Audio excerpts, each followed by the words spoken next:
Bonsoir à tous. Alors, on va essayer de parler sur la paracha de Vaïgash, essayer de réfléchir sur cette paracha. Alors, on sait pertinemment que dans la paracha donc qui précède, oui, en fait, il faut essayer de comprendre l'objectif que c'était prévu, que s'était préparé Yosef à organiser. Ouais, qu'est-ce qu'il essayait de faire avec ses frères, Alors, en fait, on va se rendre compte, on va un petit peu analyser la vie de Yosef. Yosef, c'est quelqu'un qui est poursuivi par ses rêves. Vous avez vu qu'au départ, il a 17 ans, il raconte 2 rêves à ses frères. Ensuite, il va rencontrer, beaucoup plus tard, en prison, il va rencontrer le Sar Mashkim et le Sar Ophim, donc le maître panetier, maître chanson, et ils vont lui raconter ses rêves, ça va, il va les interpréter, et il va se retrouver face à face avec Paro, de nouveau une histoire de rêve, ça va. On voit que Yosef, c'est quelqu'un qui a une analyse profonde des personnes, puisque d'expliquer un rêve, c'est d'expliquer la neshama des gens, quoi. Ouais. Et donc ça veut dire que le rêve, il vient de la neshama, il vient d'Hachem, donc il est capable d'analyser profondément, de comprendre l'âme des gens. Ouais. C'est l'âme Eric. Et donc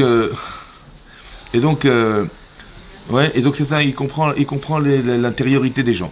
D'un autre côté, c'est marqué dans la Torah un peu l'inverse. C'est-à-dire que quand il était un Nahar, il avait 17 ans, pardon, ouais, Nahar, c'est un jeune homme, et Rashi nous dit, il avait 17 ans, c'était un jeune homme, la Torah nous dit que c'était un jeune homme, évidemment qu'à 17 ans, on est un jeune homme.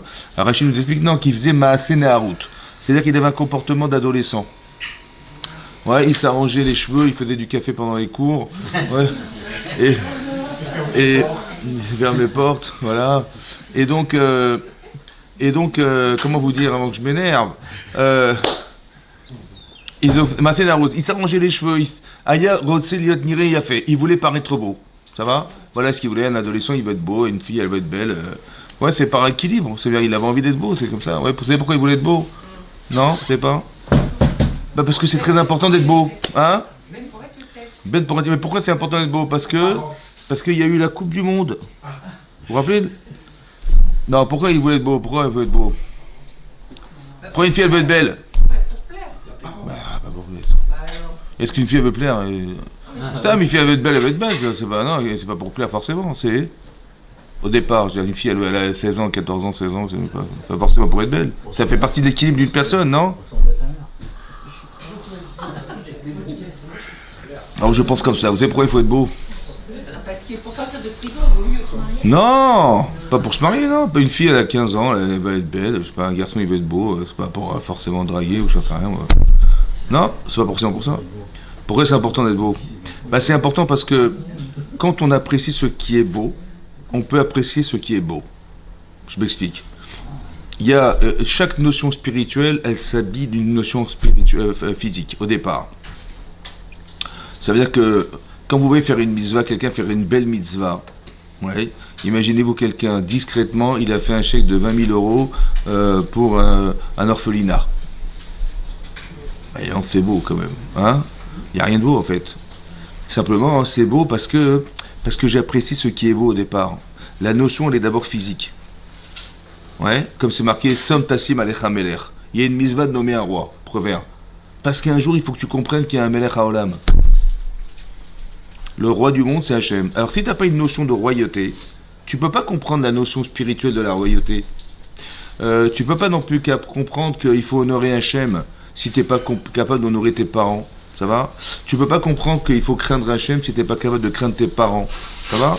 Donc, c'est-à-dire qu'il y a des notions qu'on t'exerce à exprimer physiquement pour que cette notion existe physique et donc elle peut postuler un jour à être comprise spirituellement. Mais si tu n'as pas compris physiquement, tu n'as rien compris spirituellement. Parce que spirituel, c'est trop abstrait, c'est trop machin. Donc il faut être beau. Ouais. Pourquoi? Parce que si tu comprends ce qui est beau, tu peux aspirer à comprendre un jour ce qui est beau. Ça va? Donc c'est important ça. Mais après, c'est marqué que son père, il lui a offert une kétonnette passim. C'était un vêtement de fine laine, un beau vêtement. Ça va?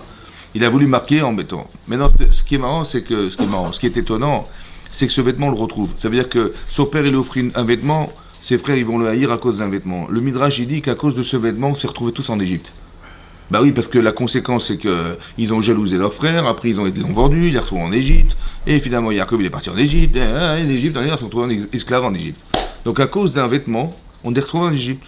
Donc ce Beged, on le retrouve, ce vêtement, on le retrouve là. On le retrouve aussi quand ils ont aspergé sa tunique. Ils ont tué la tunique en fait, ils l'ont aspergé de sang. Et la femme de Potiphar, elle l'a tiré par son vêtement. Elle l'a envoyé en prison à cause d'un Beged. C'est-à-dire qu'on voit de la côté, c'est un être un peu partagé. C'est quelqu'un qui est à la fois très très spirituel. Il comprend l'âme, il comprend les sens des gens, il comprend les rêves. Ouais. Et d'un autre côté, Beged. Il s'arrange, il se fait machin. Il est un peu dans les deux. En fait, qu'est-ce que ça veut dire? Ouais. En fait, c'est l'expression de ce qui est contradictoire. Ouais. C'est un peu ça, c'est-à-dire qu'on est des êtres contradictoires, mais quelque part, il a les deux.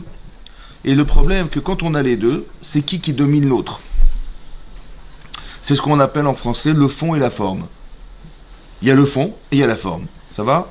Le fond et la forme. C'est-à-dire que dans le fond, il a raison. Mais dans la forme, il y a un problème. Ça veut dire qu'il va raconter ses rêves. Il va dire, j'ai rêvé, vous allez vous prosterner tous devant moi. Pardon? Vous allez vous prosterner devant moi. Dans le fond, il a raison, parce que le rêve, il est émette. Mais dans le forme, c'est un problème, parce qu'il n'a pas dit, vous savez, Hachem, il m'a fait rêver. Il n'y a pas marqué Hachem dans la paracha. Il y a marqué, dans paracha de Hachem, il a dit, j'ai rêvé, vous allez vous prosterner devant moi, à 2 reprises, une fois vous êtes des gerbes, une fois vous êtes des étoiles, etc. Mais il n'a pas dit Hachem, il n'y a pas Hachem. Mais après, vous allez voir que il va se passer autre chose. Ça veut dire qu'en fait, il est dominé par sa faculté à exister, mais parce qu'il est exceptionnel, cet homme. Yosef, c'est un tzaddik. Mais au fond, il a du mal à gérer son Beged, c'est-à-dire la forme donc qu'il exprime. C'est ça la façon de faire. Vous avez compris? Donc, dans le fond, il a raison, mais la forme dérange. C'est ce genre de personne que vous pouvez aduler ou vous pouvez détester. C'est dans les deux. Vous avez compris? Que vous dites, il est exceptionnel, ou vous dites, ouais, mais il se prend pour qui celui-là? Ça va? Parce que dans le fond, s'il avait été humble, alors il aurait été très apprécié. Mais il n'a pas eu cette humilité-là. Et donc, tout le travail que va faire Hachem avec lui, c'est de l'arriver à cette humilité. Ça va? C'est-à-dire, il va être sorti de la famille, il va être vendu esclave, il va passer par la prison, etc., etc. Vous avez compris que tout ça, ça va l'amener à quoi? Un jour, 13 ans plus tard, à se retrouver face à face avec Paro. Et lorsqu'il va lui dire, écoutez, je sais que vous interprétez les rêves, mais vous êtes trompé, là, c'est pas moi. Hein. Ah bon, pardon. Elohim Ya'anet Shalom Paro. Moi, la Chorma, il vient pas de chez moi. Ça veut dire qu'il arrive à un niveau d'humilité qu'il n'avait pas, mais qu'il a atteint hein, par les expériences de sa vie, en fait. Ça veut dire qu'il faut comprendre que ce qu'il a vécu venait solutionner un problème personnel, ouais, qui est de savoir qu'il est, entre guillemets, un petit peu hautain. Dans cette sitcoute, il a ce souci-là du regard des autres par rapport à son côté un peu hautain, un peu comme ça. Et ça dérange. Alors, tout ça, ça va passer à travers. Ça veut dire que au départ, on a l'impression que c'est son corps qui domine, c'est son Beged qui prend la place sur sa vie, et il se rend compte en fait que la carapace qu'il exprime à l'extérieur de lui-même, elle prend de la place. Il faut qu'elle soit confondue dans sa volonté.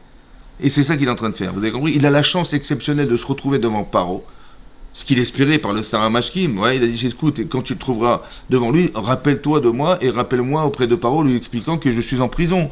D'accord? Cette occasion-là, hein, ouais, elle était exceptionnelle. Donc là, c'est pas qu'il a besoin de passer par intermédiaire. Il est là devant lui, face à face. Il peut se vendre.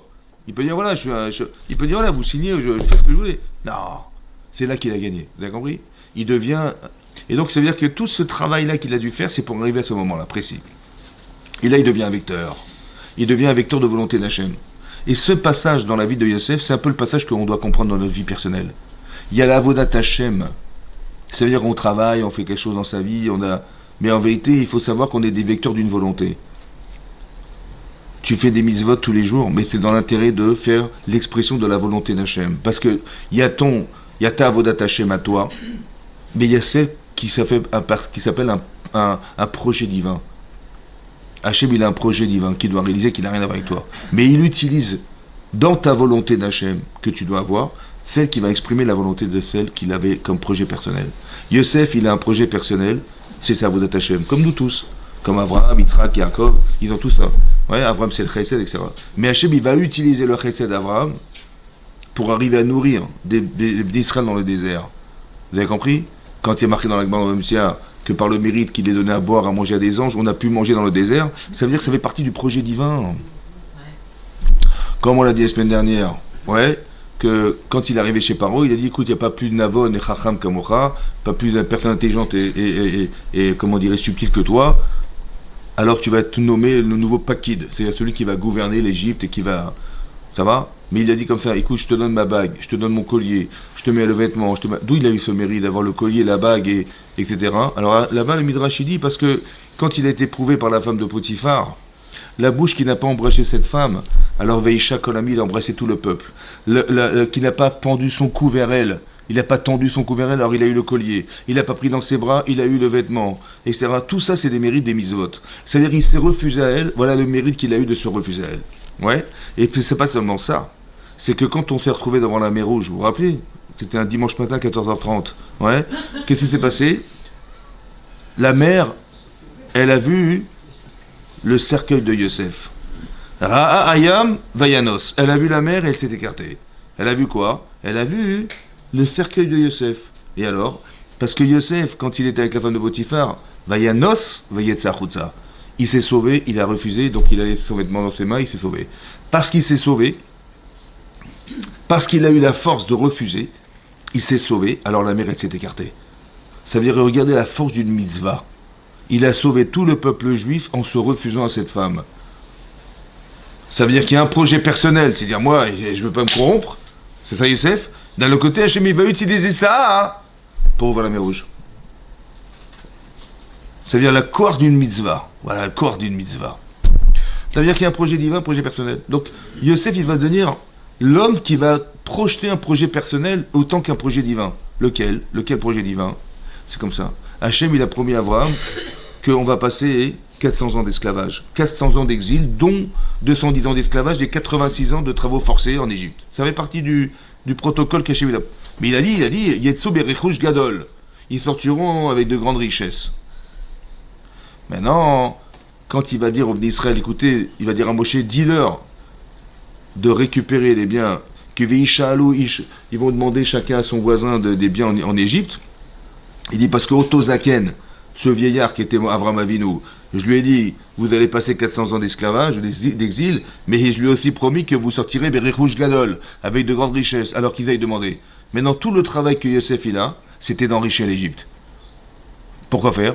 Pour réaliser la promesse qu'avait Hachem à Abraham, en lui disant, ils sortiront de... C'est pour ça qu'il s'est acharné, vous avez compris ou pas? Ça veut dire que lui-même, il est devenu un vecteur de la volonté d'Hachem. C'est-à-dire que sur le plan économique, il devait enrichir l'Égypte. Hachem, il a fait en sorte qu'il y ait la famine dans le monde entier, et pas en Égypte, même en Égypte, mais disons qu'eux, ils avaient eu la chance d'avoir su par Yosef que les 7 années d'abondance, elles vont être récupérées pour rassembler tout le blé, tout ça qu'il y avait au Crédit Agricole. Ouais. Et donc ça, c'était le sroud de Yosef. Ça va, le sroud de Yosef. Maintenant, comme il a su ça, mais qu'est-ce qu'il a fait? Il pouvait même plus compter, tellement il y avait d'argent. Ouais. Et donc il a fait ça pourquoi? Pas pour enrichir l'Égypte, hein. C'est pour qu'on puisse réaliser la promesse qu'avait faite Hachem à Abraham. Ça veut dire qu'il devient le vecteur d'une volonté divine. Et ça, c'est vrai pour tout le monde. Chacun on a un truc personnel à faire sur Terre, mais qui va servir Hachem. C'est deux dimensions différentes. Donc il y a à la fois le fond et il y a la forme. Vous avez compris? C'est pareil. Yosef, il représente le fond, il représente la forme. Maintenant, ce que veut Yosef, c'est quoi? C'est qu'il veut que ses frères fassent teshuva. C'est ça l'objectif. En fait, il a très bien compris qu'il y a quelque chose qui s'appelle l'inimitié qu'il y a entre les frères. Mais non, il faut juste que vous compreniez une chose. C'est que c'est pas un problème familial. Tu dis, voilà, Yosef avec ses frères... la famille Dupont, non. C'est qu'en vérité, il y a un problème, il y a un virus dans le clan d'Israël. Le clan d'Israël, c'est 12 personnes. C'est 12 enfants. Au début, il y a Abraham, Yitzhak, Yaakov. Mais Yaakov, il a eu 12 enfants. Ces 12 enfants, c'est tout le peuple juif. Tout est concentré dans 12 personnes. Et donc cet arbre, il va pousser. Mais il y a un virus dans cet arbre. C'est la sinatrinam. Veisnoto veikanubo. Et donc Yosef, il sait pertinemment qu'il y a un problème dans cette famille, qui représente tout le clan d'Israël, tous les enfants de Yaakov. Les enfants de Yaakov, c'est les enfants d'Israël. Il y a un virus dans cette graine-là, qui est composé de 12 personnes, qui va un jour pousser tordu. Alors il faut absolument que Yosef il s'arrange pour éliminer ce problème, ce virus. Qu'est-ce qu'il a fait? Il a dit, écoutez, il était roi d'Égypte, ça va? Et donc il a dit au douanier, il dit, quand il y a des gens qui vont passer à la douane, vous allez noter les noms des gens, et si il s'appelle un tel fils de Yaakov, vous le notez, vous me prévenez. Un tel fils de Yaakov, un tel... Ils sont rentrés par 10 portes différentes. D'accord? Par des portes différentes. Et donc, l'argument qu'il a eu, du pro, est passé par des portes différentes. Alors Yaakov, il a dit ne partez pas ensemble à cause de la Inara. Ouais. Mais comme Paro, comme Yosef n'était pas tunisien, et qu'ils allaient dire on n'est pas passé par des ports parce que vous êtes contre la Inara, il n'aurait pas compris, tu vois. Donc il ne savait pas quoi dire. Ouais. Et donc, ils ont dit bah vous êtes des espions. Ça va? Pourquoi vous êtes passé par des portes différentes? N'est-ce pas que vous êtes des espions? Maintenant, je vous ai expliqué que Yosef, c'est un psychologue. Yosef, c'est un psychiatre. Yosef, c'est un psychanalyste. Il sait qu'en disant Meraglim, vous êtes des espions, ça va déclencher chez eux quelque chose. Ça va? Ça va parler à leur inconscient. Qu'est-ce qu'il a voulu dire à votre avis? Parce qu'ils l'ont pris pour un espion. C'est l'inverse, c'est un effet miroir. Quel espion il a été, lui? Il racontait à son père ce qu'il voyait de ses frères. C'est vrai, il mangeait c'est vrai. les vers Ménachaï. C'est vrai, c'est vrai. Mais écoute-moi bien. D'où c'est venu qu'ils ont jugé Yosef, ils l'ont condamné à mort, ils ont vendu finalement à cause des rêves. Ils ont cru que quoi? Bah que, en fait, comme ça explique le Shlach Kadosh, que en fait, Yosef il s'est pris pour le roi d'Israël. Ça va? Parce que depuis quand Yehuda, qui représente la royauté, il va se prosterner dans quelqu'un? Et la Maï, ça veut dire que Yosef, il va prendre la royauté d'Israël. Ça va? Et donc celui qui est Mored Bemalchut, ça veut dire que celui qui se rebelle contre la royauté d'Israël, Chayav Mita, il est condamné à mort. Et donc ils ont jugé qu'il était condamné à mort. Finalement, ils l'ont pas tué, ils l'ont vendu. Esclave, c'était pareil. Ça va? Voilà ce qu'ils ont fait. Mais ils ont interprété un rêve. Il leur a dit, vous êtes des Meraglim, des espions, de rêve. Depuis quand vous rentrez dans mes rêves? Et vous ressortez de mes rêves en disant, bah oui, depuis quand tu interprètes mes rêves? Depuis quand tu es Meragel? Ça veut dire que tu rentres comme un espion dans un pays et tu ressors en disant voilà ce qu'on a vu là-bas et on va vous raconter ce qui s'est passé. Mais depuis quand vous espionnez mes rêves? Parce que tout ça c'est une interprétation d'un rêve, vous avez compris? Et donc ils étaient sûrs qu'ils avaient très bien compris le rêve et il s'est pris pour je sais pas quoi. Ça va? En fait, depuis quand? En fait, ce qui s'est passé, c'est que lui, il sait qu'il est roi d'Égypte. Il a compris son rêve. Il n'a jamais été roi d'Israël, il ne s'est jamais battu contre Yehuda, il n'a jamais été se confronter en essayant de prendre la place de son frère. Il le sait, mais eux ne le savent pas. Il a dit peut-être que le mot Meraglim, il va être un déclencheur. Ça va? Pourquoi c'est possible que ça marche? Parce que ses frères, ils sont Mahamin Bachem. Ce sont des croyants. Ils croient en Dieu. Ouais. La preuve, c'est que quand dit Berlahem Kachot, vous savez, il leur a parlé très dur. Il les a mis en prison pendant 3 jours. Il a gardé Shimon en prison, il est sorti. Il dit écoutez, je ne veux plus vous voir ici. Ouais. Vous m'avez dit que vous avez un petit frère soi-disant, je ne vous crois pas une seconde. Allez, achetez la marchandise, partez, mais je ne veux plus vous voir ici. Et ils savaient pertinemment qu'ils étaient obligés de revenir un jour, puisqu'il y avait 7 ans de famine.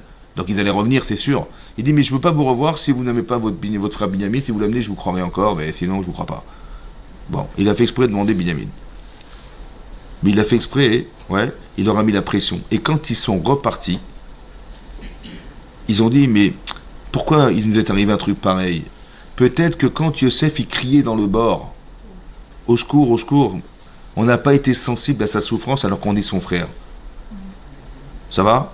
Ça veut dire qu'en tant que frère, peut-être qu'on aurait dû lui dire, écoute, on est désolé, mais on est obligé de te vendre. Ça va? Et cette souffrance, ils n'ont pas eu, c'est pour ça qu'ils ont souffert. Ça veut dire que ça fait 22 ans que ça s'est passé cette histoire. Et tout à coup, Yosef, il remonte à la surface. Pourquoi? Parce que ça les a touchés profondément. Le fait d'avoir souffert, la souffrance libère de la conscience. Pourquoi ça libère de la conscience? Parce que on veut se donner les bonnes raisons d'avoir agi dans la vie, vous savez? Maintenant, on ne veut pas se sentir coupable d'avoir vendu Yosef ni d'avoir voulu le tuer. Parce que c'était légitime. Mais pourquoi on a voulu le tuer? Pourquoi on a voulu le vendre? Pourquoi tu as décidé, toi, de juger ton frère? C'est pas ton rôle, c'est ton père qui devait juger ton frère. Tu t'es permis de juger à la place de ton père. 1, c'est pas logique. 2, depuis quand tu vas priver un enfant de son père? C'était logique, ça? Vous avez compris que tout ça, ça argumente des situations, c'est argumente des choix personnels qui inconsciemment justifient le fait parce qu'on ne veut plus voir Yosef. Et donc on a trouvé une halakha qui existe, qui justifie le fait que c'est bon, on l'a condamné, super.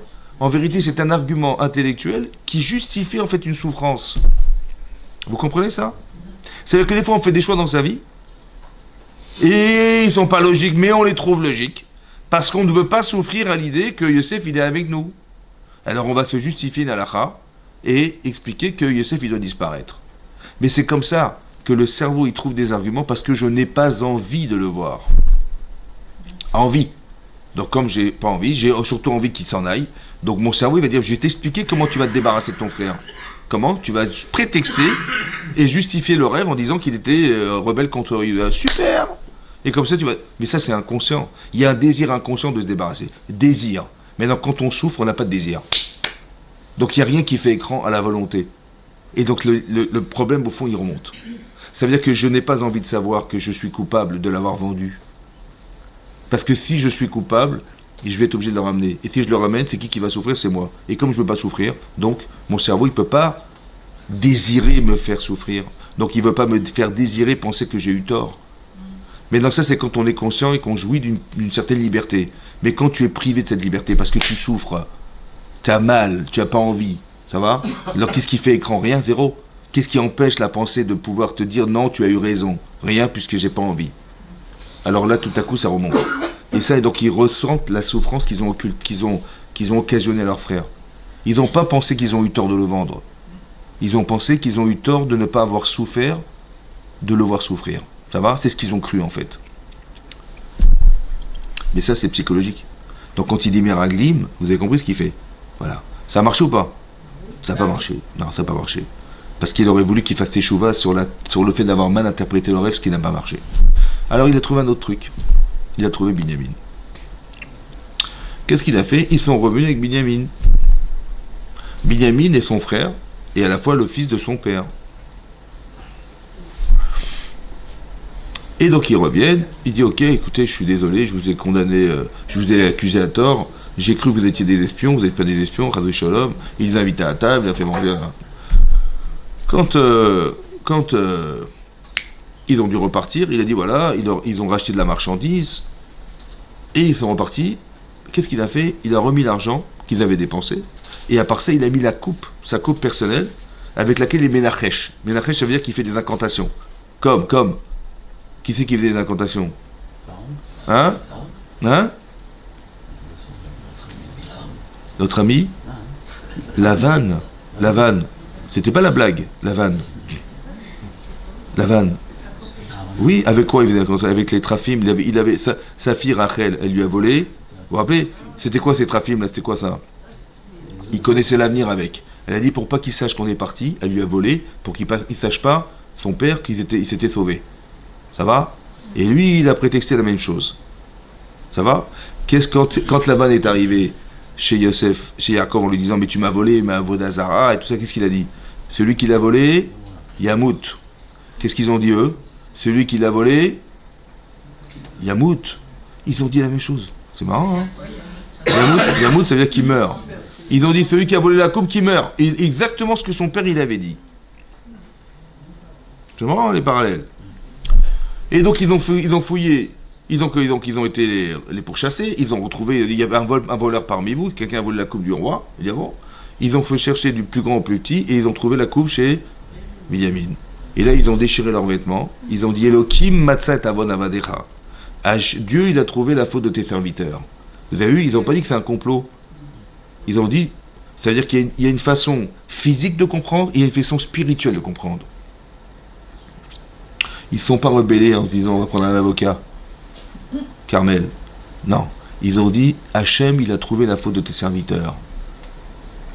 Alors on va devenir des Arvadim, nous et lui. Pourquoi Eved? Pourquoi ils ont dit on va devenir des esclaves? Parce qu'écoutez-moi bien. Parce que combien bien? Comment ça s'est arrivé à leur tête esclave? Parce que comme ça. Qu'est-ce qu'il a fait à Yosef? Il a mis la coupe là-bas. Maintenant on sait quand on est un voleur, on devient l'esclave de celui qu'on a volé. Et quand on pense esclave, on pense à Yosef. Vous avez vu ce qu'il a fait ou pas? Ça veut dire qu'il met la coupe là-bas, il sait que demain, ils vont trouver la coupe, ils vont penser à lui tout de suite. Vous avez compris comment ça marche? Parce que c'est un psychanalyste. Il sait exactement les mots qu'il faut dire, il sait exactement les situations qu'il faut créer pour déclencher chez eux la teshuva. Parce que quand tu penses voleur, tu penses Eved, tu penses Yosef. Donc ils ont dit Yosef. Ben on a compris, top. Et le Kim Matzah et Avon Avodecha. Mais alors pourquoi ils ont proposé Eved? Parce que dans la vie c'est comme ça. Tout ce qui est jugé sur nous, c'est ce qu'on a manqué d'être. Quand Hachem nous juge à Rosh Hashanah, c'est parce qu'on a raté des choses dans l'année Alors il faut qu'on les vive. Par exemple, Yosef, il a fait du lachon hara sur ses frères. Ça va? Il a dit à son père, papa, ils mangent Ever Minachai, ils mangent des animaux sans faire la shrita. Ils sont Chashudim Barayot, ils ont des relations sexuelles avec des femmes.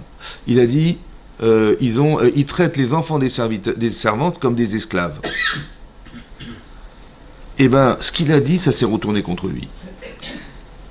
Ça veut dire qu'il a été vendu esclave. Il a eu des histoires avec la femme de Potiphar. Ouais. Et il a vu de ses yeux vus que quand ils l'ont vendu, ils ont fait la shrita devant lui. Donc ils ont bien vu et qu'il s'est trompé. Ça va? Ça va? Pourquoi Hachem il a fait ça? Pourquoi on est toujours rattrapé sur ce qu'on a raté? C'est un boomerang. Ça revient dans la figure. Pourquoi? Vous savez pourquoi? Pourquoi t'as pensé ça? Pourquoi t'as pensé que tes frères, ils étaient... et tu les as soupçonnés d'adultère? Pourquoi t'as soupçonné des bêtes?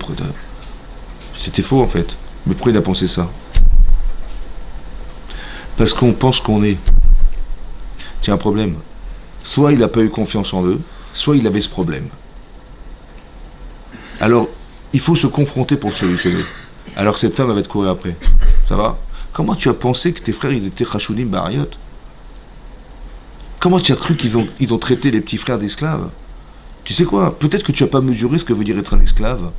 Peut-être que tu n'as pas mesuré l'épreuve que c'est de faire un acte adultère pareil. Alors on va t'éprouver, mon chéri. Pourquoi faire? Parce que la sensibilité que tu vas avoir d'échapper à ça, ça va construire ce désir de refuser. Mais non, tu as vu comment c'était grave? T'as vu? T'as échappé, hein? C'était grave, hein? Oui ou non?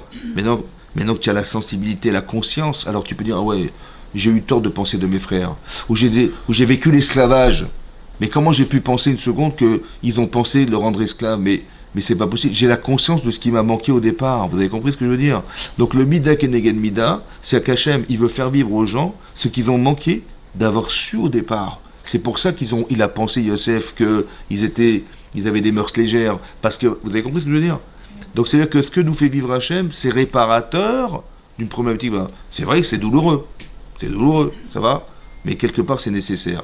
Ce sont ces événements-là qui nous ont permis aussi de sortir et que la mer puisse s'ouvrir. Oui, j'entends, mais quelque part, il fallait devenir cette personne. Qu'est-ce que fait Hachem? Il gomme, en fait. Comment il gomme? Il fait vivre. Si la personne, elle est bête, elle dit, ah, mais c'est quoi cette histoire? C'est quoi cette vie? C'est quoi ces frangins? Voilà, il va être haineux. Il va être rancunier, il va être vengeur, il va être... Et ça, c'est assourd d'être vengeur. Ah, c'est assourd d'être vengeur. Alors comment je vais l'expliquer? Il faut que tu comprennes que c'était nécessaire. Il faut pas que tu arrives. Si quelqu'un il va devenir haineux de ses frères, il va avoir il va être il va être frustré, il va vouloir se venger, il va avoir des frustrations, etc. C'est qu'il n'a rien compris. Parce que c'est assourd. Ouais. De tenir rancune, c'est assourd. Alors comment je vais faire? Alors comment je vais pas en tenir rancune? Ils m'ont vendu esclave. Il faut pas être rancunier. Il faut pas non plus vouloir se venger. Alors comment je vais le traduire? Il faut que tu comprennes que c'était nécessaire que tu le vives. Ça vient répondre à quelque chose chez toi. C'est ça qu'il faut comprendre. C'est pour ça qu'ils ont dit, écoutez, on a compris, Elohim matzat avadadecha. Ça veut dire qu'on les a éduqués à comprendre que ce qui leur arrive, ça vient solutionner leurs problématiques personnelles. Il faut qu'on éduque nos enfants à comprendre que ce qui nous arrive est une solution. Tu dis, mais comment c'est une solution? C'est un problème? Je vous explique le problème. Quand ils ont dit, on va devenir tes esclaves, vous savez ce que ça veut dire pour moi, ça? Non? Dommage. Ça veut dire quoi? Tu sais ce que ça veut dire ça? C'est comme ça. Il y a eu Abraham. Abraham, il a tout fait pour avoir Yitzhak. Oui, non. Il a eu Yitzhak par miracle. Yitzhak, il a eu Yaakov par miracle. Et ses enfants, hein, ils sont là, je ne sais pas comment ils ont fait pour être là. C'est énorme ce qu'ils ont fait pour être là. Parce que leur mère était stérile. Ils ont été là, oui. Maintenant, ils ont dit, écoutez, on laisse tomber. Quoi, on laisse tomber? On va dire d'esclaves. C'est-à-dire que le projet divin qui a été construit par Abraham, Yitzhak, Yaakov, on ne mérite pas, on est désolé, on ne pourra pas être les enfants de Yaakov et nous. On va devenir tes esclaves. Mais vous imaginez ce que ça veut dire, ça? Ça veut dire que tout le projet qui avait été orchestré par Hachem au départ, il a dit, on ne mérite pas, laisse tomber, on va devenir tes esclaves. Il a dit, non, Khalila, c'est une chose pareille. Celui qui a volé, je le garde, celui qui n'a pas volé, vous pouvez rentrer chez vous. Mais ils ont provoqué ça, parce qu'ils ont compris que la capara de la faute d'avoir vendu Yosef, c'est de devenir des esclaves. C'est quoi la capara, l'expiation? C'est que si tu as vendu ton frère, c'est que tu n'as pas été sensible à ce que veut dire être un esclave. Alors deviens un esclave. C'est ça faire tes chouvas. Parce que c'est bien beau de parler. Mais quand tu l'as pas vécu, c'est du blabla. Maintenant que tu l'as vécu, Alors tu peux dire, bah oui, j'ai eu tort parce que je sais ce que veut dire être un esclave maintenant. Alors des fois, il faut le vivre. Ça veut dire ce qui est marqué dans la Torah, c'est extraordinaire, c'est qu'ils ont précédé le jugement d'Hachem. En Bémet, ils auraient dû devenir des esclaves. Ouais. Mais ils ont dit, on a compris. On sait ce qu'il va faire Hachem. Alors je peux le précéder. Je veux devenir esclave. Bémet, ils auraient dû être des esclaves. Bémet, c'est vrai. Ouais. Mais ils ont dit, bah oui, bah, on n'a pas besoin que tu nous dises, on a compris, on va devenir tes esclaves. Vous avez compris ce qui se passe? Ça veut dire qu'ici, on apprend à Yesod que comment ça se réfléchit la vie. Voilà. Et ça, c'est marqué dans la Torah, que c'est comme ça que ça se réfléchit.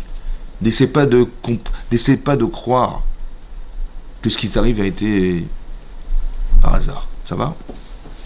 Pourquoi c'est important de comprendre ça? Parce que Hanouka, c'est quoi Hanouka? Oui, il y a eu un miracle. Vous savez qu'il y a eu un miracle. Vous voyez qu'on a retrouvé une fiole d'huile qui devait durer 24 heures. Et bon, après, cette huile, elle a duré 8 jours, ce qui est énorme. Alors qu'on explique d'une manière ou d'une autre, soit elle n'a pas diminué, soit elle a diminué d'un huitième, soit on a divisé par les flacons, etc., etc. Il y a eu un miracle. Ouais, que finalement, ça a duré 8 jours. Énorme.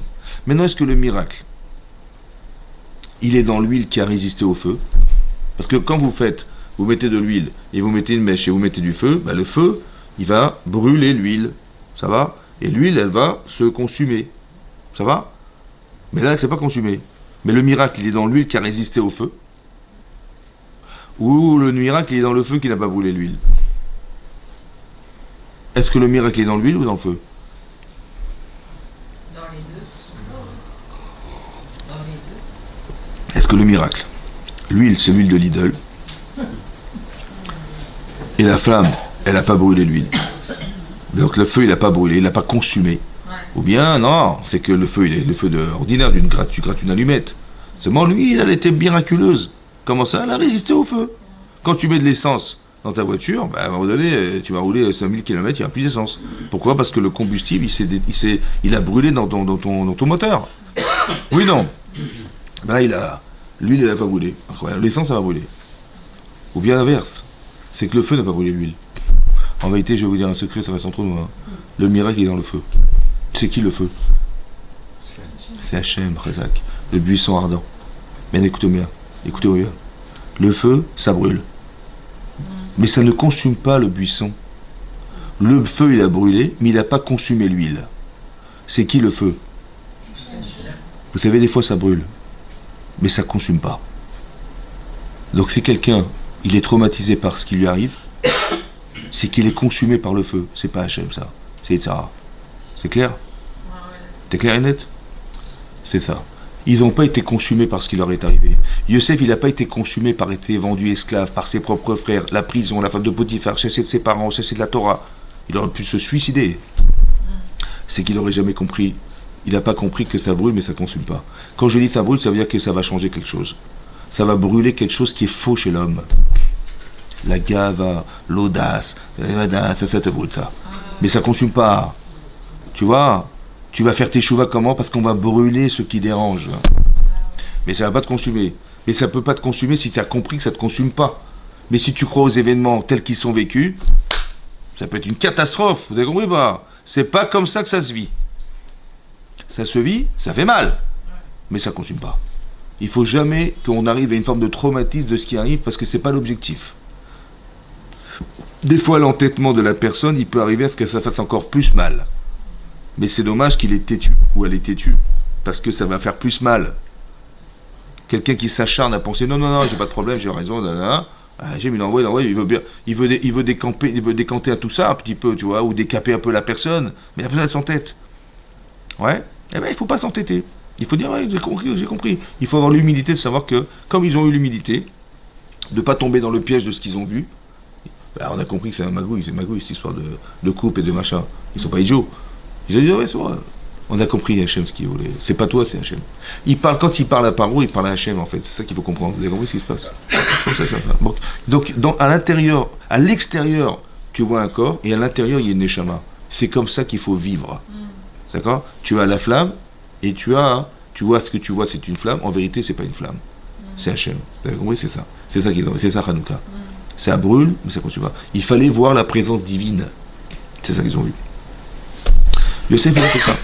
Mais en d'où il a trouvé sa force? Yosef, cette émouna, comment on veut dire, de ne pas se venger, de ne pas D'un côté, dans la paracha qui se précède, vous vous rappelez de la paracha de Miketz, dans la paracha de Vayeshev, dans Vayeshev. C'est marqué que Yosef, il s'est retrouvé chez Potiphar. Vous vous rappelez? C'est marqué Vayeshev Yurad Misraim avec Kanou Potiphar. Donc il a été acheté par Potiphar. C'était un ministre des bouchers de Paro. C'est un ministre. Sarah Tabachim, d'accord? Là-bas, il y a marqué que quoi? Que quand il a vu Potiphar, que tout ce que faisait Yosef était matzliach. Il faisait tout, il avait une main en or, quoi. Tout ce qu'il faisait, ça réussissait. Il dit tous les biens qu'il avait, Potiphar, il les a donnés à Yosef pour les faire fructifier. Parce qu'il a vu que tout ce qu'il faisait, ça marchait. D'accord? Donc il a béni Hachem, la maison de cet Égyptien, Biglal Yosef. Et donc tous les biens qu'avait Potiphar, que ce soit dans ses champs ou dans sa maison, ça a fructifié. Tous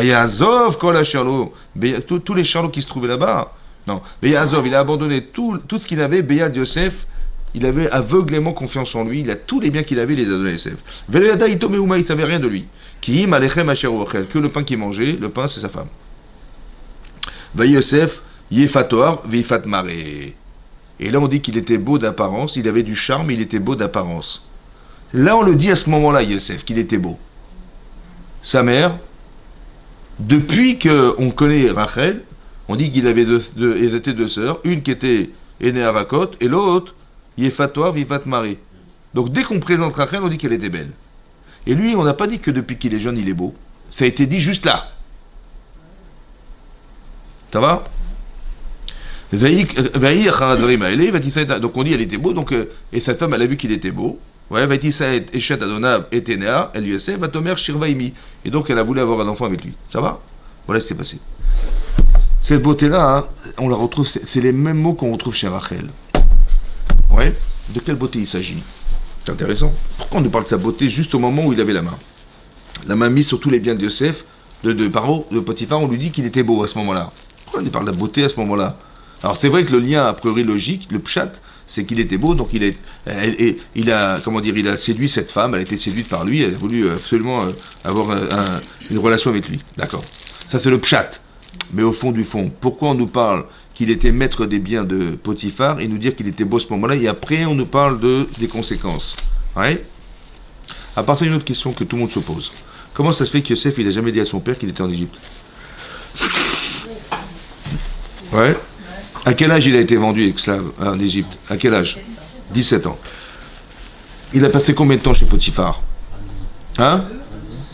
Combien d'années chez Potiphar? Combien? 1 an. 1 an chez Potiphar. La première année, il était chez Potiphar, 1 an chez Potiphar. Après, il a passé 10 ans en prison. Et après encore 2 ans. Ça fait 12 et 1, 13. Numéro complémentaire? Non, 13 ans. 13 plus 17, 30 ans. Il avait 30 ans, comme ça c'est marqué dans la Torah, quand il a rencontré Paro, il était face à face, il a dit voilà, il faut trouver un ministre, machin, qui va s'occuper des... Il avait 30 ans.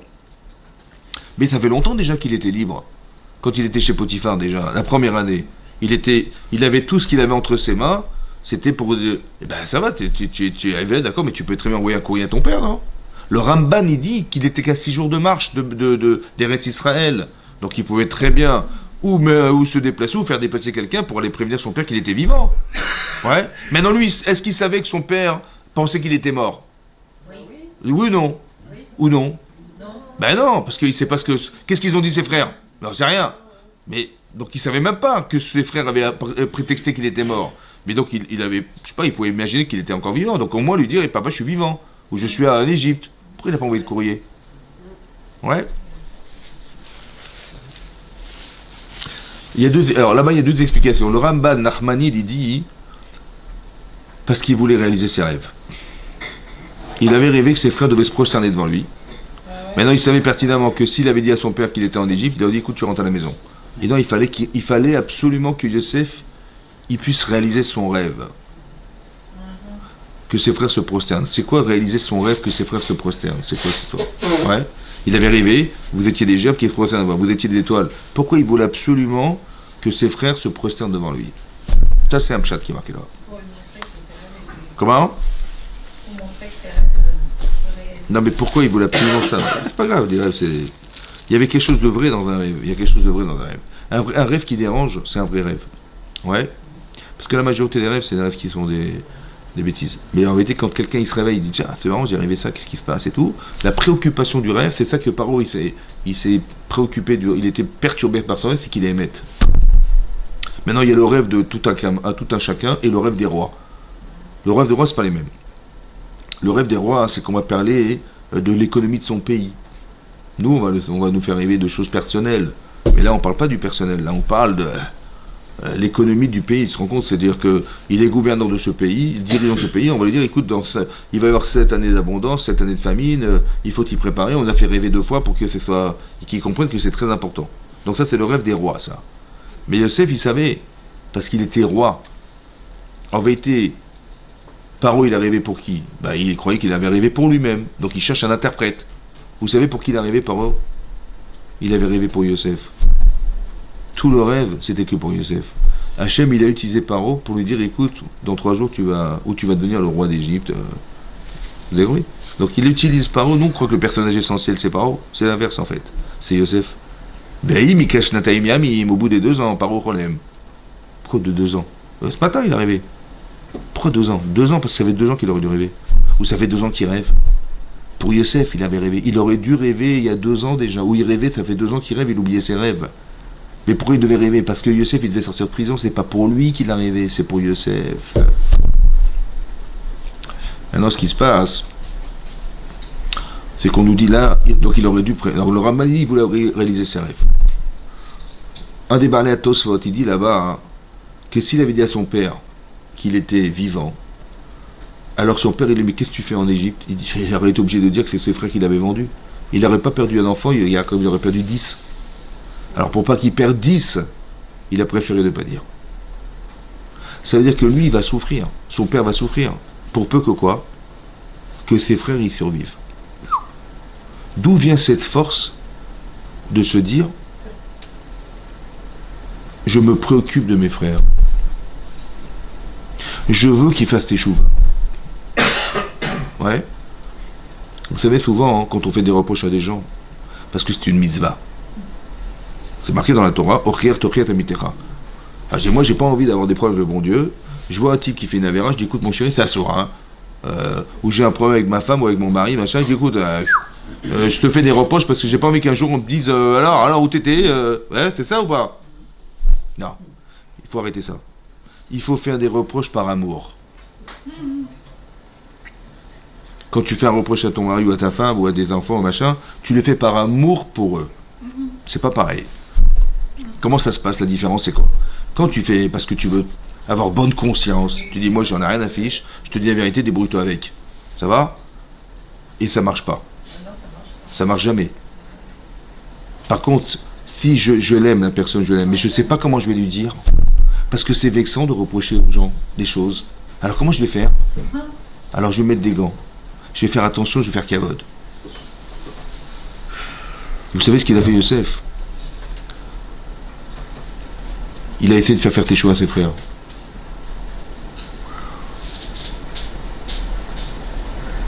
Il a été mévater, ça veut dire qu'il a laissé tomber son kavod. Parce que son kavod, ça aurait été quoi? Il dit attendez les cocos, vous vous rappelez ou pas? Vous m'avez reconnu ou pas? Non? Non? Vous êtes sûr? Mais c'est moi Yosef. Alors le rêve? Hein? Vous aviez cru que quoi? J'allais prendre la peine, mais si vous êtes trompé, allez, 15 ans de prison, après on discute. C'est normal, toutes les souffrances qu'il a eues. Non. Il a compris que c'est pas ça qu'il fallait faire. Il a mis de ce côté son apparence. Il a voulu sauver ses frères de la teshuva. Comment il les a sauvés? Ouais. Il a dit voilà, je garde Binyamin. Problème, c'est que son frère Yehuda, il s'est parti garant. Il a dit à son père Jacob, il a dit écoute papa, il a dit mais qu'est-ce que vous avez été raconté, que vous avez encore un frère, mais ça va pas. J'ai perdu Yosef, j'ai perdu Rachel, maintenant je vais perdre encore cet enfant, ça va pas. Il dit écoute mon chéri, papa, voilà, je me porte garant Kolayabim. C'est-à-dire que je me porte garant dans ce monde-ci et dans le monde futur, que si je te rappelle Binyamin, je perds l'Olam là-bas. Et Yehuda, En fait, c'est l'aîné c'est l'aîné, entre guillemets, l'aîné de Léa. C'est lui le Melech. Et alors il a dit, je te fais confiance. Et donc il a dit, ok, donc prends-le, voilà. Et... Maintenant, Yosef, il dit à Yehuda, écoute, je suis désolé, il a volé, je garde Binyamin. Et là, la paracha de Vaïgash, elle démarre. Vaïgash, Yehuda. Yehuda, hein, il va parler à Yosef.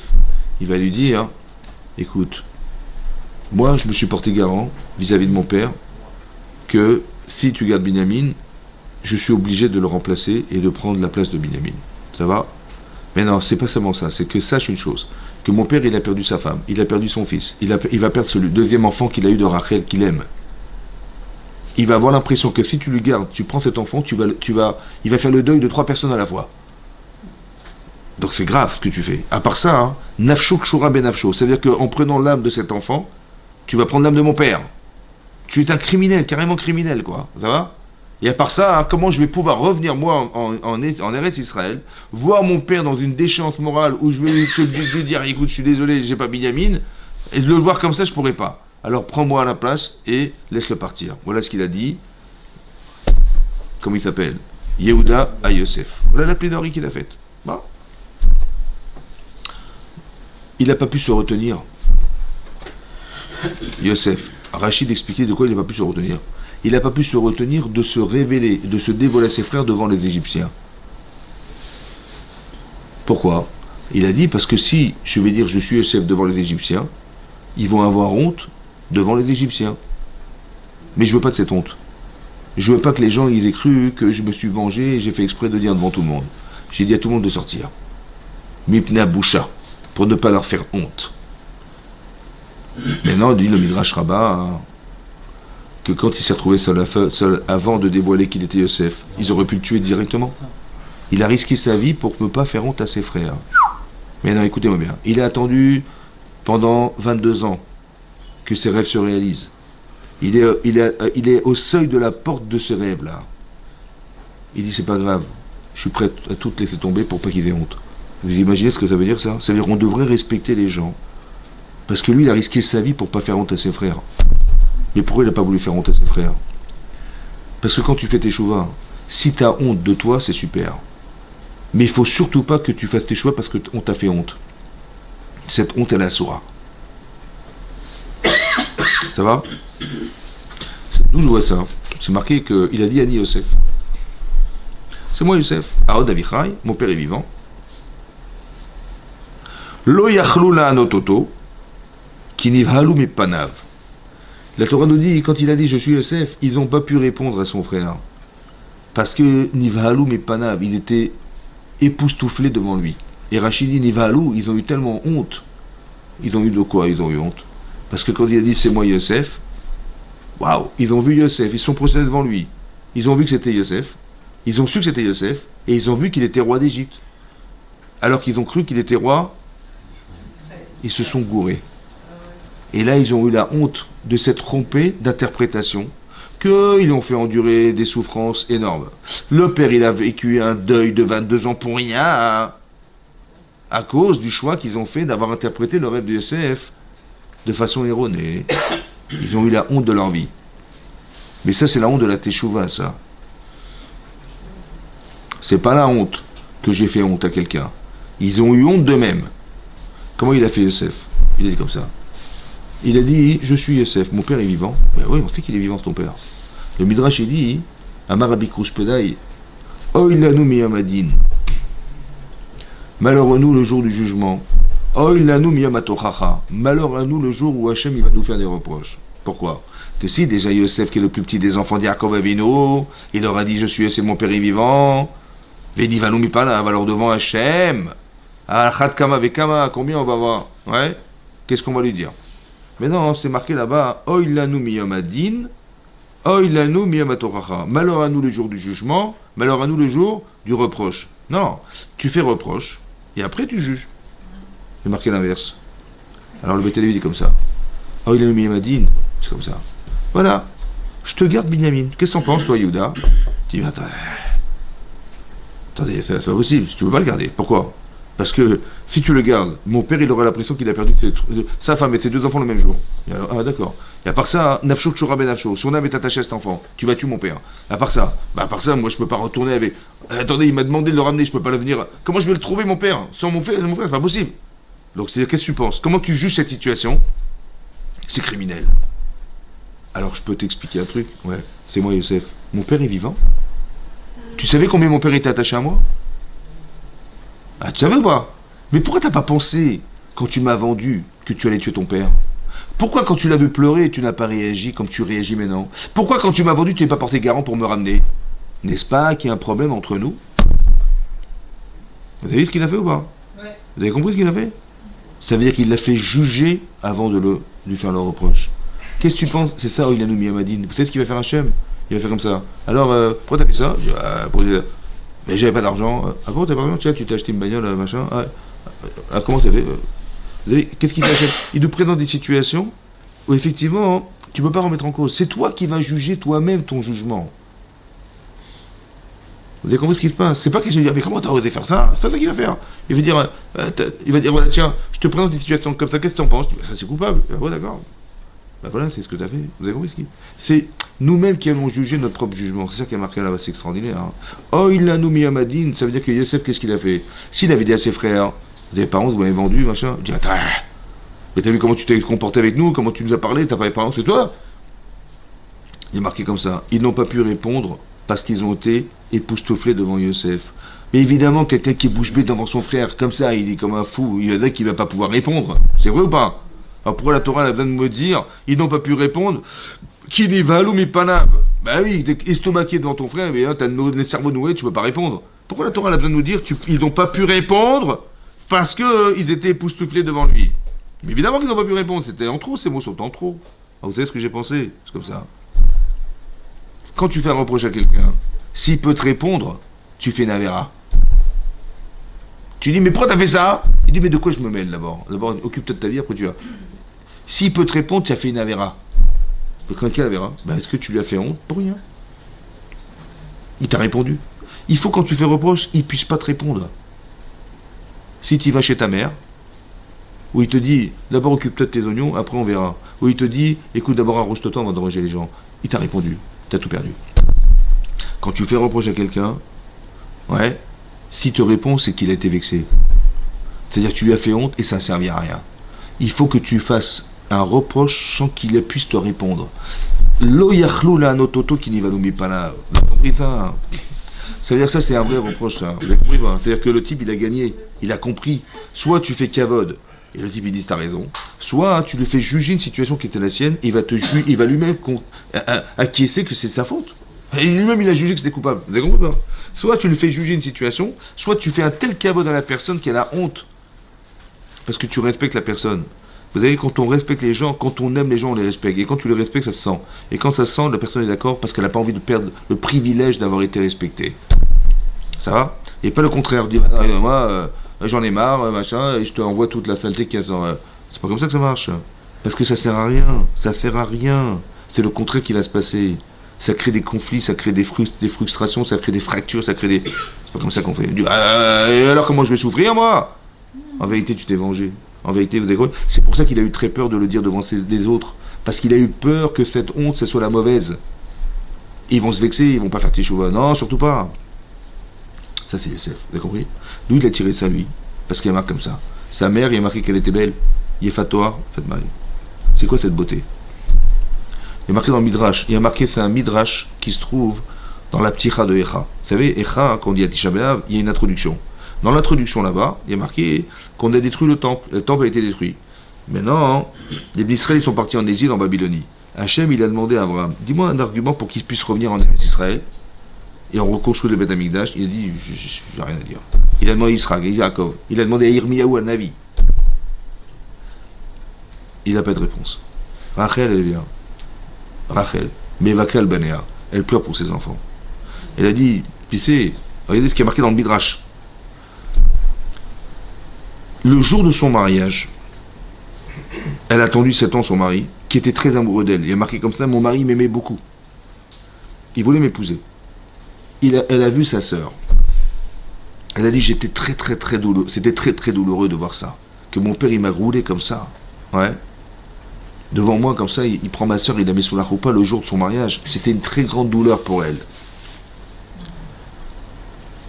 Elle a dit, pour pas faire honte à ma soeur, j'ai dit, c'est pas grave.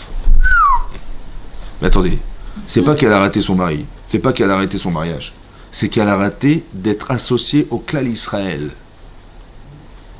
Parce que Yaakov, c'est les Israël. Vous imaginez ou pas? Je sais pas, vous vous rendez compte ou pas? Elle a dit, voilà, c'est pas grave. C'est-à-dire que c'était très dur pour elle. Elle a dit, c'est pas grave. Ça, c'est sa beauté. C'est ça qu'on dit ici, qu'il était beau. Yosef. Ça veut dire qu'il était beau, ça veut dire qu'il a récupéré la beauté de sa mère. Il ressemblait à sa mère. Ouais, c'est quelle beauté? C'est ça. D'être capable de dire, écoute, c'est pas grave. C'est quoi, c'est pas grave? Je vais tout faire pour essayer de faire que je ne suis pas tombé dans le paraître et le machin, le haloket. L'essentiel, c'est pas ça. Il faut voir le fond et pas la forme. La forme, c'est qu'ils m'ont vendu. Le fond, c'est que j'ai compris pourquoi. Mais je vais essayer de les aider pour éviter la Avera. En vérité, je vais me retrouver en Égypte. C'est dommage que ça soit passé par une Avera. Alors je vais essayer de les corriger. Oui, ça, c'était tout le travail de Yosef. Mais c'est comme ça qu'on doit réfléchir dans la vie. Il y a la forme, il y a le fond. Tu dis, ah, t'as vu ce qui m'est arrivé, t'as vu ce qu'il y a à cause de lui. Voilà. Vous avez compris? C'est du shaker, tout ça. Tout ça, ça devait se passer. Mais non, pourquoi c'est passé comme ça? C'est vrai que il a dit, vous avez compris que quand il est arrivé, il n'a pas parlé d'Hachem. Et quand il arrivait, ils sont revus, il dit, vous inquiétez pas, Hachem avait tout prévu. Hachem. Quand il se retrouve en prison, il dit Hachem. Quand il trouve dans Paro, Elohim. Vous avez compris? Tout à coup, il y a Elohim. Avant, il n'y avait pas. C'est-à-dire que tout ce travail qu'il a dû subir dans sa vie, ça l'a amené à penser que c'est Hachem. C'est ça qui est marqué là-bas. Vous avez compris? Mais il a souffert, hein. Mais en fin de compte, il a pensé que c'était Hachem. Tout ça, c'est Hachem. Maintenant, ce qui va se passer, c'est que il a fait tout ça pour essayer de permettre à ses frères de faire teshuva. D'un autre côté, c'est marqué dans la paracha au début de Vayeshev. C'est marqué là-bas. Marqué Vayakov, il y a marqué Vayeshev Yaakov Beres Miguraviv Beres Kenan. Donc il s'est installé Yaakov dans le pays de ses ancêtres. Et les Toldot Yosef et les Toldot Yaakov Yosef. Voici les descendants au pluriel de Yaakov, Yosef. Alors on dit pourquoi Yosef? Parce que Yosef c'était l'essentiel des enfants de Yaakov Avinu. Et aussi parce qu'ils ont vécu des choses qui sont communes. Ils étaient haïs par ses frères, et ben lui était haï par son frère. Ils ont voulu le tuer, il a voulu tuer, et ça a voulu tuer Yosef, Yaakov. Vous voyez? Et aussi il y a marqué que que le visage de Yaakov, et il a retrouvé son visage de Yaakov dans le visage de son fils. Ça va? Alors je comprends pas, il ressemble à sa mère ou il ressemble à son père? Hein? Ça avait marqué qu'il ressemblait à son père. Dans le Midra, dans le Zohar, c'est marqué qu'il ressemblait à sa mère. Hein? Razak. Alors écoutez-moi bien. Vous savez que l'Agma dans Sota d'Aflam et Vav dit là-bas que quand il a failli faire la Vera avec la femme de Potiphar, il a vu le visage de son père qui reflétait sur la vitre, le chalon. Il y avait une vitre. Et quand il s'est vu dans la vitre, il a vu son visage, il a vu son père. Bachalon, dans la fenêtre, quand il a voulu faire la Vera, et en reflet, il a vu son visage, mais il a vu son père. Ça veut dire qu'il a vu son visage, il a vu qu'il ressemblait à son père. Et ça veut dire, c'est pas pareil. Il a refusé la Vera. On dit qu'il a vu son père. Non, c'est qu'il a vu son visage, qui ressemblait à celui de son père, qui était reflété sur la vitre. Et c'est ça, ça l'a empêché de faire la Vera. Qu'est-ce qu'il a vu en fait? Il a vu tout ce que représentait son père pour lui. Mais ce qu'il allait faire était tellement contradictoire avec son père. Vous avez compris? Et il a dit, je peux pas. Ça veut dire que c'est très important ça aussi de savoir que la relation parentale, c'est d'arriver à amener un tel niveau d'affection à ses enfants. Il faut être un tel exemple de père pour ses enfants que quand tu vois ton visage, tu vois ton père. Et quand tu vois ton visage, tu vois ton père, tu dis, mon père, il n'aurait jamais fait ça. Alors je ne vais pas le faire. Vous avez compris, pas? La retenue, elle vient du fait du koar que son père il a mis dans son fils. Si on fait les flics à la maison, ça passe pas. Mais si on apporte de l'affection à ses enfants, c'est tellement émotionnellement touchant, il m'a tellement donné, je suis tellement reconnaissant, je ne peux pas trahir mon père. Vous avez compris? Donc quand il s'est vu, il a vu son père. Vous avez compris? Ça veut dire il avait à la fois les qualités de son père et celles de sa mère. C'est-à-dire qu'il est mivater sur lui-même. Vous avez compris? Il a une capacité de fermer les yeux sur ses intérêts personnels. Mais ça, c'est sa mère, ça. Quand elle a vu sa soeur rentrer, elle a dit, elle bouillonnait de faire un scandale. Ben, elle dit, mais, je peux lui faire honte. C'est incroyable, c'est ce cavote qu'elle faisait à sa soeur, mais c'est extraordinaire. C'est-à-dire, elle va remettre toute sa vie en cause parce que pour pas faire honte à sa soeur. Tellement elle respectait l'humain, quoi. Et ben c'est ce qu'il a irrité, Yosef. Il a hérité de sa mère, c'est-à-dire qu'il a fait abstraction de ses intérêts personnels, parce que dans son intérêt, ben, il aurait dû se venger, il aurait dû je sais pas, avoir de la rancune, je sais pas moi. Non. Vous avez compris pourquoi? Parce qu'il comprend le fond des gens. Il comprend le fond des choses. Il y a la forme et le fond. Ceux qui se font avoir, c'est qu'ils sont formels. Ceux qui font du lachon hara, ils font formel. Tu as vu ce qu'il a fait, tu racontes des salades sur les gens. Mais c'est formel. Ben, c'est la vérité, j'ai compris, mais c'est la forme. Mais dans le fond, est-ce que tu vois pas des choses bien chez les gens, toi? Tu vois que du mal? Hein, t'as besoin de raconter ta vie, t'as besoin de te grandir en disant du mal des autres, ça va, t'as rien trouvé dans ta vie, t'es pas un peu plus spirituel dans ta vie, un peu, ça va? Vous avez compris pas? Voilà. Mais parce qu'on n'est pas spirituel, on est formel, alors on s'intéresse à la forme. Là, bidon, tu vois? Il dit non, mais moi, quand je dis du mal des gens, ça me grandit. Ah, t'as rien trouvé d'autre, ça va? Tu peux pas grandir en montrant que tu es un tzaddik plutôt que de critiquer les autres, hein? Vous avez compris ça? Ça, c'est tout le travail de Yosef, ça. C'est comme ça qu'il a réussi. Il a réussi à faire teshuva à ses frères. Mais c'est marqué dans la Torah que quand il a retrouvé Binyamin, il a vaillé Paul, il est tombé sur le cou de Binyamin. Et Binyamin est tombé sur le cou de Yosef. Et ils ont pleuré ensemble. Ben, ils ont pleuré de se retrouver. Rashi nous dit, non, il y a Gemara qui dit, dans Megillah, ils ont vu une prophétie. Le roi HaKodesh. Ils ont vu le Chorban Habayit, qui était sur le territoire de Binyamin. Parce que Yerushalayim était coupé en deux. Il y avait une partie qui était réservée à Yehuda, roi d'Israël, roi David, etc. Et l'autre partie, c'est là qu'a été construit le Beth Amikdash, sur le territoire de Binyamin. Pourquoi sur le territoire de Binyamin? Parce que c'est Binyamin qui a fait le shalom. Et le Beth Amikdash est censé faire le shalom entre le ciel et la terre. Vous avez compris ou pas? Parce que, et ce que Yosef il a essayé de faire, ça n'a pas marché, alors lui il aura le Mishkan Shiloh. On a construit le Beth Amikdash quand on est rentré en Israël que 500 ans après qu'on soit rentré en Israël. Mais les 500 premières années, il y avait un Mishkan, c'était le Mishkan Shiloh. C'était dans le territoire de Yosef, parce que c'est lui qui a essayé, a tenté de faire le shalom, ça n'a pas marché, mais il a eu le srout d'avoir essayé, alors on lui a donné ce srout là de faire des korbanot pour Israël. Par contre, Binyamin qui a réussi à faire teshuva grâce à lui, ouais, alors lui il a eu le mérite de faire le shalom.